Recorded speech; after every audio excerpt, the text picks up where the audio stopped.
Hi there. I'm Greg Hessel from ReGeneration Resources, and today I want to talk to you about change management risk assessments.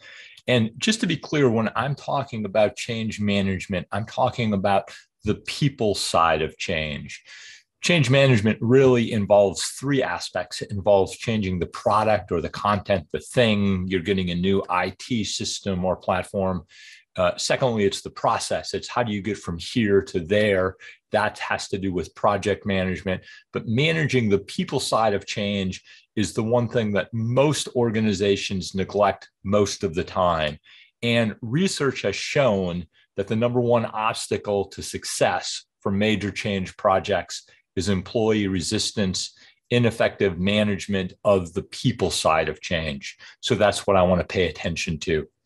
So when you're assessing risk for managing a project, and particularly around the people side of change, ProSci, who has a change management curriculum and they train people and certify people in managing the people side of change, has come up with this grid which looks at risk on two dimensions.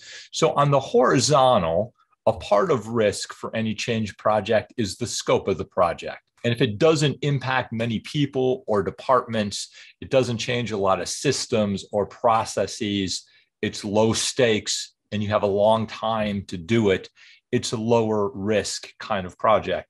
But if it's transformational, has major impacts, changes the culture, and is high stakes, then it would be on the right side of the grid. A second dimension in assessing risk is looking at your organizational attributes. So thinking about your organization, are people saturated with change and fatigued? What is the culture regarding change? Is it flying under the radar? Why bother? Things will never change anyway. Or is it more innovative? What's the history of past changes? The more successful you've been at change projects in the past, the lower the risk. What is the competency of the people leading the change? And then also, what's the culture of risk? If it's a don't rock the boat kind of culture, it's going to be riskier. And so looking at those two dimensions, the scope of the proposed change and the organizational attributes, you can determine where the specific change you're looking at falls. And if it's a lower risk kind of change, you may not need to invest a whole lot in managing the people side of change and change management. But if it's medium, and especially if it's a high risk project, you will want to invest in managing the people side of change because, again, research has shown that the number one barrier to the success of change projects is failure to manage the people side of change.